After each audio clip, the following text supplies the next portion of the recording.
Ladies and gentlemen, thank you very much for being here and thank you for the excellent atmosphere we have to perform in. I'm John Hunt, I'm the CEO and founder of the Lotus Flower Trust. Some time ago a funder said to me what he liked about me and the Lotus Flower Trust is that we're not trying to boil the ocean. We have very simple aims. We raise money in the UK, we have one funder in India, and we build schools and homes and skill centres for destitute children, abused women and adults and children with special needs. They live in remote areas of India, pretty inaccessible to most charities, and most charities don't work there. In the past 9 years we've raised almost £2 million and funded the building of 42 major projects. We couldn't do this without the generous help of our sponsors and people like yourselves. And through your support we've been able to build a kindergarten in Panamik in Ladakh, in a very remote area, for children like these. The annual turnover of the trust is 200,000 and we spend only 10% of what we raise on running the charity, on administration. We have 9 experienced trustees, we employ only 2 staff.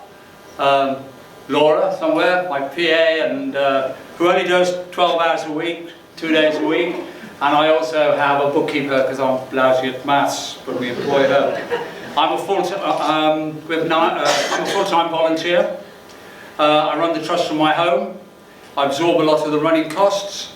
I don't take a salary because I don't believe in taking money from the poor. I'm here this evening to ask you for your support for some friends of mine.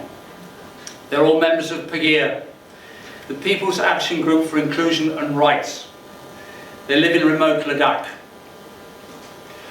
With the most generous support of Ingrid Scott here of the CBD Charitable Trust, we've been able to fund the construction of a centre for the special needs people of Ladakh, of which there are about 3,000.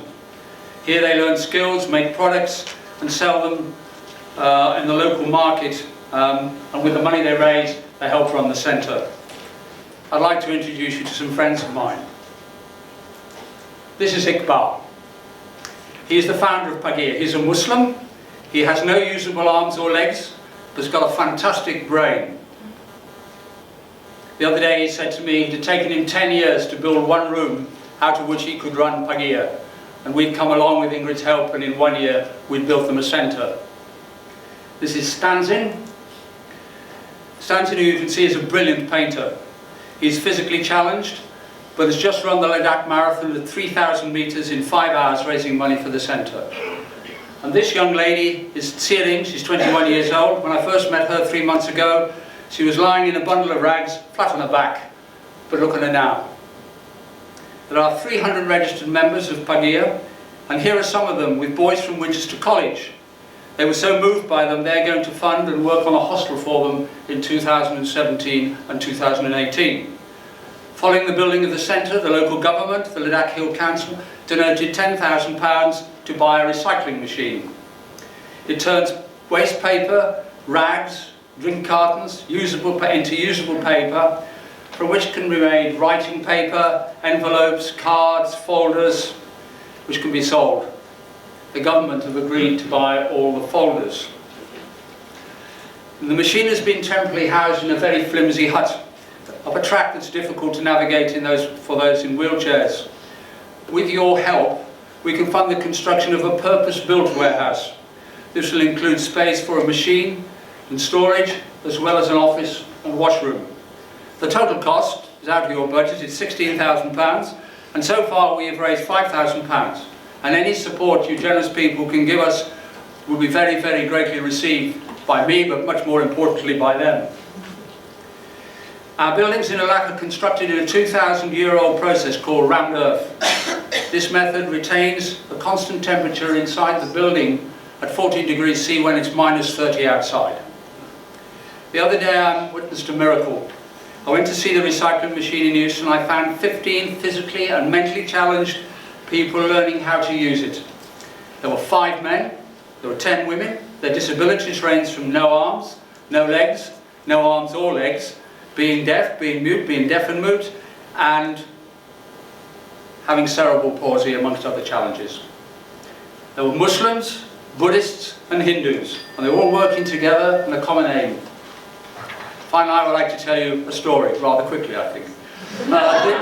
This is, she'll not cut me off with this one. This is Kaesang. He, as you can see, can't do very much for himself. He and Sering's family live in a remote village 300 kilometers east of the center in a village called Hanle. Hanle is close to the Indo-Tibetan border. They'd heard of Iqbal and wanted to come and live in the center, and were brought there by their families. I was appalled they had to live in the conditions, so we rushed off and bought them blankets and had some beds made for them. Kaesang's mother heard me complaining about their situation and said, "John Lake, don't understand, you don't understand. Kaesang has said he's living in paradise." She was very worried about her 40 Pashmina goats in Hanle, and the next day she returned home. The following day, she had a heart attack and died. I was very upset, but my friends put a Buddhist twist on the situation. Kaesang is now living in paradise. His mother has gone home to die in the knowledge that he's safe and sound. If he'd remained in Hanle, who would have looked after him? Kaesang is 35.